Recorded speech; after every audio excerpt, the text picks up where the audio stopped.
Like, do you have like a story of like your first brand? Yeah, the first one was actually my cousin, so it was less interesting of a story. He was working at this company called Tag. He doesn't work there anymore, but it was basically like this golf accessory brand type thing. And yeah, he was like the first one that was down enough to try it. He was the first install on our Shopify app. Most of our first customers, I mean, he was down to try because he was my cousin. Like, it wasn't much more than that. And he thought it was cool though, the concept, like, which most people did at the time. They just thought that the concept was cool enough that they'd be willing to try. Most of the other first people, like the first 10 were a lot of them were from Northeastern, which is where we all went to school. They were like people that had started businesses at Northeastern alumni, stuff like that. But yeah, my cousin was the first one. Nice. As far as like the overall direction of the company, like, do you feel you guys, and this is just like more like a personal question, if you don't mind me asking, like, is it one of those things that eventually you do want to sell off for like this 100 million exit, or do you want to stay with it long term, or what's kind of the goal? I wouldn't say that we have like a hard, clear cut, like we hope to do this and then sell it for this. I think like once we are ready to tap out, if we even get ready to tap out, then we would. But like right now, honestly, we're very like heads down on like the goal for this year in particular. And it's basically just like a revenue goal. Like we announced, I probably won't say the amount, but like it's like pretty ambitious. But we just posted on LinkedIn that we hit 1 million in ARR, or like 1 million in annual revenue. Like we hit it this week for like actual revenue. But like the goal that we set is like accounting free trials. But yeah, to answer your question, not like a hard, clear cut one, but I think it's just when we feel like we've achieved everything we can, which I feel like, especially product wise, we have way more ideas than we could like that could last like quite a while. Really? So yeah, so I think once we max out on that end, at least for me, or we max out in terms of like we're just really tired, and then it would probably be it. But I think the maxing out product wise and feeling like we really accomplished what we wanted, which is being the best pop-up that we could ever be, and that the market could ever be, that would probably we'd probably reevaluate things then. Well, I mean, you're still pretty early in the game. Like, how old is this company now? We launched it on the App Store like close to 2 years ago. It was April, so like a year and 8 months or something like that since we launched it. Yeah, dude, I don't know. Like, obviously, you know, that's really early on as far as like a lot of the other SaaS companies. So, when you did start it up, I don't know if it was like a collaborative effort or if it was just you or somebody else, but can you tell me maybe a little bit like how it actually came about, like the idea of Alia? Yeah, so my co-founder, his mom, Sean, she used to run a Shopify store, and she was kind of running into trouble selling online. She had a tough time kind of resonating with her customers, getting new customers. So he wanted to find a way to help her in her Shopify store. And she had a pretty interesting story behind what she did. So we wanted to find a way to kind of get people to engage with the story. And that was kind of where the learning part came in. And over time, it's kind of morphed into really just being the best pop-up that is on the market, which I feel like we already are, but are going even more and increasing the gap of that. That's kind of how it started though, was he was just trying to help his mom really on the Shopify store. And other people like the idea or concept of it. But why specifically a pop-up form? Because, you know, there's like a million and one different things that you guys could have done. You could have worked on the LPs, you could have worked on the design aspect. Why specifically pop-up forms? We didn't really actually start on pop-up specifically. We started in like loyalty, which like we thought that like that inherently made more sense. Like learning about the brand, getting closer to it, it seems like more like a loyalty thing. And originally it was actually like you'd accumulate points from learning more. But we just kind of like, we did like a few minor pivots to basically arrive on pop-ups, just because of what ended up working well, how it resonated with shoppers more than brands, and even brands. Like it just resonated better with brands that fit better into their tech stack. The product that we came up with originally, while it still has like the core parts of like the idea and what people liked, it's really morphed like a lot since the original like design concept of how people engage with it, etc. Yeah. And as far as like the day-to-day stuff, right, which is I think it's very interesting for you guys because it's not like a typical business. Like you got to add, I mean, how many, if you don't mind me asking, how many customers or clients do you have now? Probably about 600.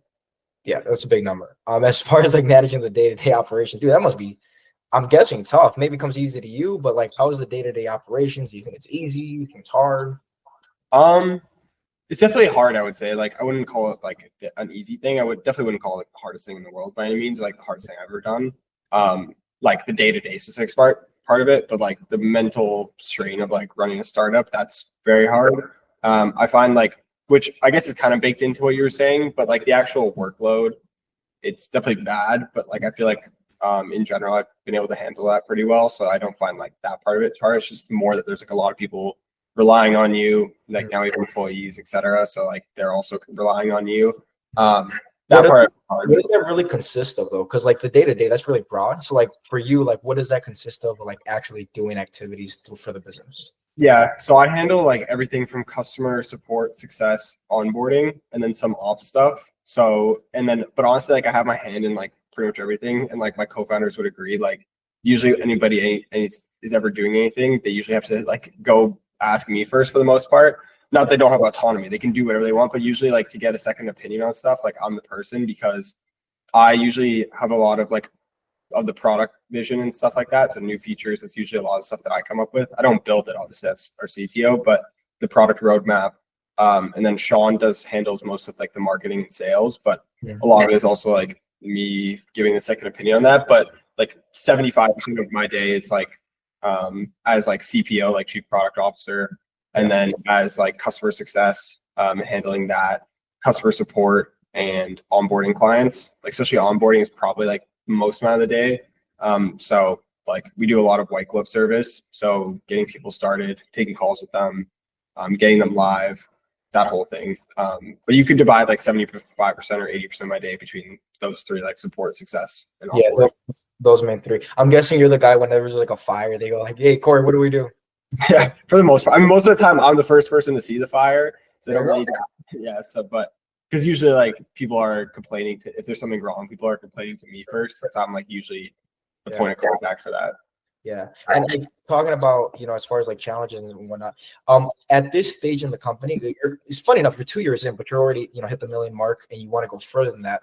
I'm not specifically talking about the goal or the number figure. I'm talking more specifically for the actions, right? Because I'm betting, people are going to be watching this. They're like, hey, at that point in the company, when I'm already, $1 million plus, and I want to hit the next goal, what are some of the things that I should expect to focus on? So for like you guys at the current stage of the business, like what are some of the things you guys are not necessarily finding challenging, but it's like that thing you have to chew on for a while in order to grow the business to the next step? Yeah, that's a good question. For us, probably, I mean, because this isn't probably what everybody would have, but because our goal is so ambitious for revenue this year, it's probably because we just grew so much at the back half of last year. We set a pretty ambitious goal. It's demand generation, which like candidly, we don't really have a problem right now with demand generation of like people being interested in using the tool. But like the amount of volume that we need to be able to hit our goals is just a lot. So it's like, in what way? Volume in what way? Like volume of merchants booking demos, volume of merchants installing the app organically, just like the total amount of demand for the tool that we can like capture or create rather. Capturing is fairly easy for us. Like when people, when people take calls with Sean, like it's a very high close rate. And we have a very high, we have very, very low churn rates. So it's really like, there's not really much of a bottleneck after they get installed or even when they take a call. It's really like, just because the goal is quite high, it's just like creating that volume of demand at the top of the funnel to get people in. That's some of the thing that's on our mind the most right now, I'd say. Other stuff is like hiring, just because we're like all 23, we've never hired people before. So we're like trying to figure out how to like make sure that we hire A players. That's probably the biggest of two, I would say. Yeah. At this point in the stage of the company for hiring, right? What are you specifically looking for? And granted, like I know you just mentioned, like it's kind of like you guys are new to it as far as getting more people because it's only been you three. But for those in the chance that they are looking to maybe work for Alia, like not necessarily what are you looking for, but what as far as the culture of the company goes, do you think would fit or align well with you guys? One underrated thing is honestly working in person and like I said this the other day, but like there's this Musk quote that was like no great product was ever shipped remotely or something like that. And like obviously I think that's like slightly hyperbolic, but the value of working in person I didn't realize until we got an office and started working in person. And one of our recent hires is remote, but like it's fine, but like it's really great being in person. One, because it's way less likely to be like just like lonely. Like it's kind of like annoying kind of being in your own thoughts all day, especially when you're a founder. And just like doing that constantly. Like I did it for a year and a bit, and it was just tough, and it like can dwindle you down a bit. Whereas in the office, obviously you're with all of them, you're going through the same thing, but also quick stuff like quick questions, quick ideations are just like much easier to do when you're in person. So that is a big value add for us. Like our next hire will be probably looking for somebody that will come to New York or already be in New York, which is where we're based. In terms of like the qualities of the person, it's like honestly just being like a hustler is a big thing in terms of like the amount of work that you're willing to put in. Like our most recent hire who's based in India, he's been like working till like 4 or 5 a.m. in India. Like most people in India work Eastern Standard Time still, or like US time, but like he still works extremely late beyond what we'd expect. People like that are willing to put in the hours is huge for us. And I would say also being nice people. Like we don't really want to hire dickheads. People that we like working with, even if they're A players, like they have to be nice people. And people that can handle a lot of autonomy. Like we don't really know exactly what you should be doing all the time, but we know that there is stuff that you should be doing. So it's like having the autonomy to be able to work on your own. And we're all super busy, so we can't be like hand holding people the entire process and like telling you need to do this, then this, and you got to do it exactly like this. So having like some creativity and some autonomy to be able to work by yourself is really important. But probably the last thing is like a super in-depth resume. Like we don't really want to hire somebody that's, and I've heard this a lot of times, like you don't want to hire somebody that's been working at like a corporation for like 10 years because they're not used to that kind of environment, nor do they probably want to work for a 23-year-old. So that's another thing. But like younger-ish people that are willing to work for younger people as well and are willing to sacrifice quite a bit in the short term to like really be a part of something cool. That's big for us, I would say. Nice. Let the resumes flood in, man. No, and you know, it's funny. I think that also reflects the standards you guys hold of yourselves, because if a lot of brands, you know, if they go ahead and say, hey, we're going to hire whoever we can afford or whoever I think is eligible for the role, it also just shows a reflection of what their standards are. Like this guy obviously, you know, mentioned working at 4 in the morning. A lot of people aren't willing to do that sacrifice, right? But that also I think is reflective of the culture in the team. So for you guys, and I'm sure it's similar to everybody else on the team, what are some of the standards or the expectations or the principles or morals you guys have as a team that says, hey, this is the same for a decision-making process, for the hiring process, this is the same for everything? Like, what are some of those like morals or principles? I'd say number one is like putting customers first and being very product focused. So like that means like delivering as much value as we can. And that kind of like ties into everything. And also I think even tying into that, like being merchant first means willing to compromise and stuff, not being like predatory with pricing, which like I think a lot of people are and can be as well, especially in SaaS. But I think like being very transparent about that is very important to us, and putting merchants first.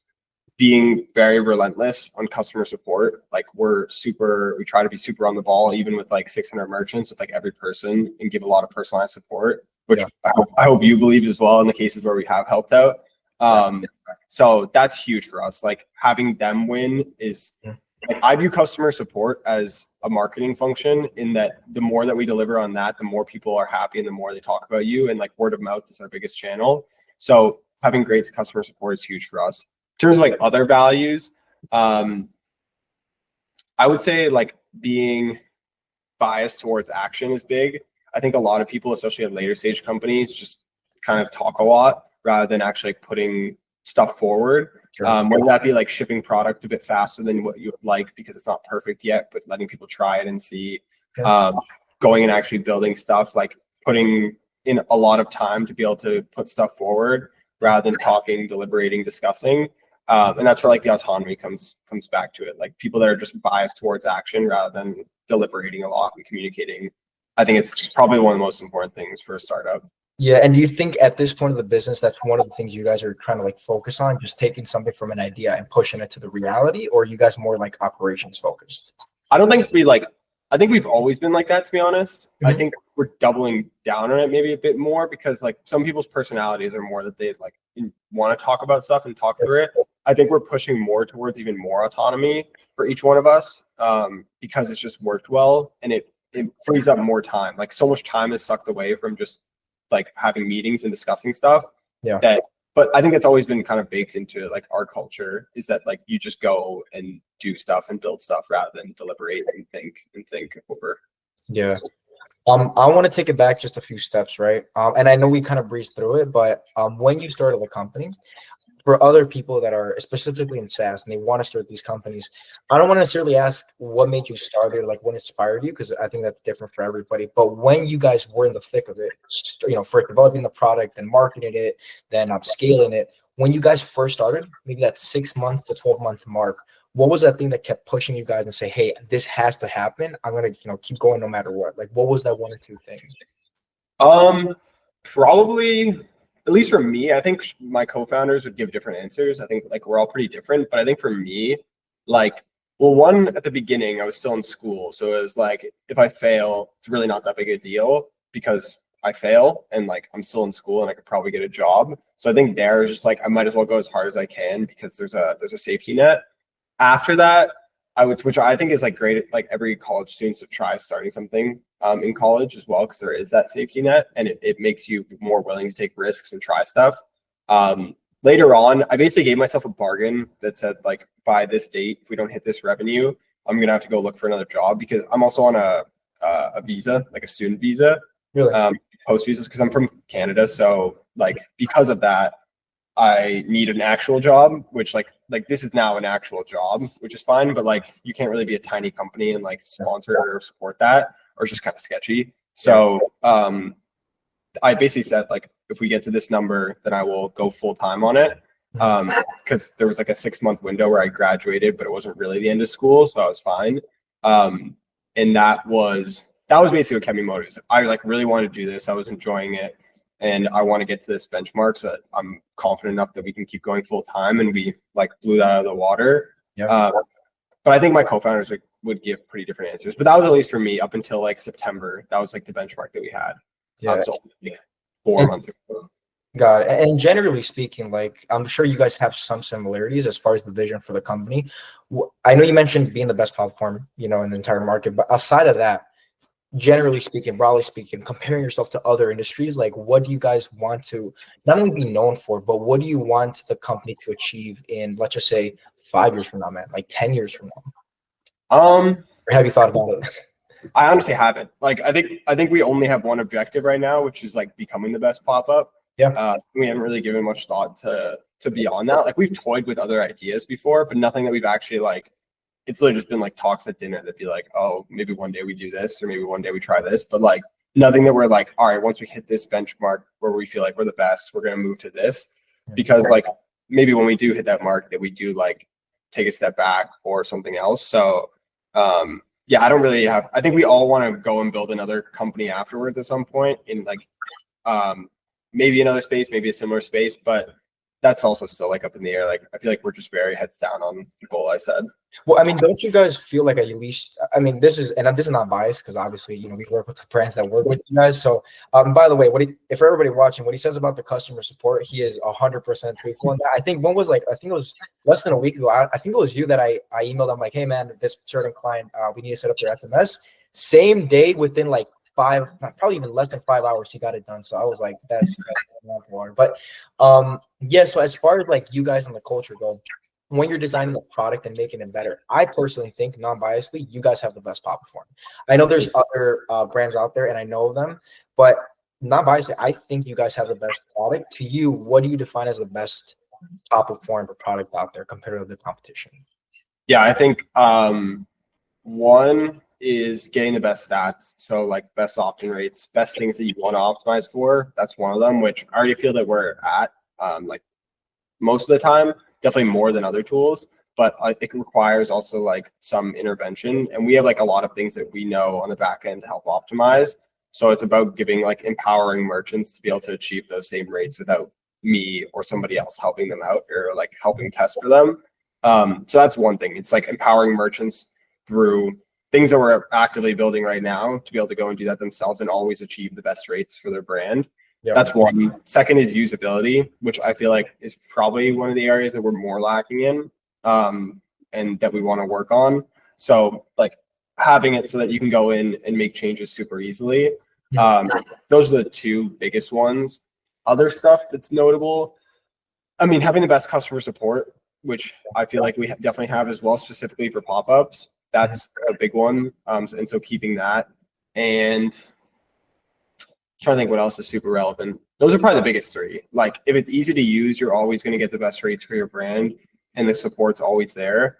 I would say like that would definitely make this the best tool. But like, I mean, you could probably keep doing that infinitely, to be honest. Like where the problem will always exist of getting more signups, converting more of those signups to buyers. It's just a matter of like, there's a lot of ways to do that. So it's just always working on achieving those goals. Yeah, and do you ever, this is just like a business question, right? But like, do you ever have that conversation with brands and they're like, because one thing about the platform, you could get them the best results with, you get them a 20% conversion rate, but then you have to realize they have the email marketing side, you have the SMS that you guys don't have much control over. Within that, you guys ever, I don't say like a pep talk, but do you guys ever find it challenging or frustrating? Like, hey, we're getting you these results, but they're barely training out customers. Like, do you ever have that conversation? Yeah, sometimes. I mean, sometimes they just like some brands will like blame us for, which I can see is valid sometimes, but like sometimes they blame us for, or like they're like, we're collecting all these emails, but it's not converting to as many buyers, which is fine. It's fine to say because like, but there's more that goes into it. Like reducing it down to just your pop-up, which sometimes happen, I think is like sometimes a fault, but not like a completely to the fault of their own. But I think like reducing any one particular thing about the business to one tool is just like a negative thing. Like same way for me, like I might blame some tool that we're using like Slack. Like if Slack's lagging all the time, I might just say like our customer support sucks because Slack is slow, which like is probably not the full case. Like there's probably a lot more that goes into it. So I think like just to get a more holistic view of everything incorporated is important. But I personally don't get frustrated by it. I think that it's just something to be aware of, and that brands should always try to be aware of at least. Yeah, of course. Now, I'm just a little curious. You don't have to say the number because of the revenue or anything, but do you have a goal for the amount of customers you want to get this year? Let me check this. Probably do the math. It's probably like somewhere between 3,000 to 4,000, I would guess. Wow. But that might be wrong. I just said bad math, but it's probably like, yeah, it's probably around, no, it's probably like 2,000 to 3,000 actually. Nice. Okay. And with the way you're like running the business now, what are some of the things that you feel are going to get you to that point? One is keep shipping product very fast. And we hired a founding engineer in November. So he's really ramping up. I would say he's like close to like top speed now pretty much, or like as much as he could be, or getting there. And so shipping a lot of product and shipping product that's valuable to merchants, that's a big one. Keeping customer support just as good, if not better, and generating demand, and especially building out our relationships with agency partners. That's a big focus for us in 2025. Like we added a partner program, and we want to expand that and just acquire more agencies to work with, because we really think that's oftentimes who we work best with. So those are the three big things I would say. Nice. And right now, what's one of the bottlenecks? You mentioned a few things, but if there's like one main bottleneck, what do you feel you guys just want to crush? Main bottleneck. There's some stuff that's like related to like email and SMS tools that we just don't have access to. Like the people that actually do email sending and SMS sending, that can sometimes be a bottleneck. Like they don't let us do certain things with their platform because just the way that our integration works, that we're working on, like we're talking with their teams about getting access to. That's probably the biggest one I would say. That and like the demand generation point I talked about, that's less of a bottleneck. It's just more like the expected challenge of being that ambitious. The actual bottleneck though, I'd say that's like the biggest one probably is the integration stuff. Yeah. Would they not like want to work, or is it more just a technical aspect, not so much that like you have to ask them for permission? It's kind of both. Like it's that there is some technical thing to it. It's not like it's a hard technical thing, but they're also really busy and like they don't want to always like prioritize it in their roadmap. So it takes time. Plus, but they do want to work with us. Like we have Slack channels with all of them, and we talk to them like actively about it. It's just like where to prioritize it and does it make sense for them is like a completely valid thing for them to be asking and questioning. And we might not always just be at the top of that list, which makes sense. But we're like, I think we'll fix it, hopefully, like a lot of those issues in like the next few months. Gotcha. Okay. And as far as like, I just want to ask like one more question. First of all, we deliver like crazy value. So like for people watching this, like this is Cory. And as far as one piece of advice you would give specifically for SaaS businesses that want to start something up similar to Alia or maybe something similar in the space, what's one of the, I guess, key things you would tell them that they would have to expect? I would say, yeah. Let me think for a sec. I don't want to give like a bad answer.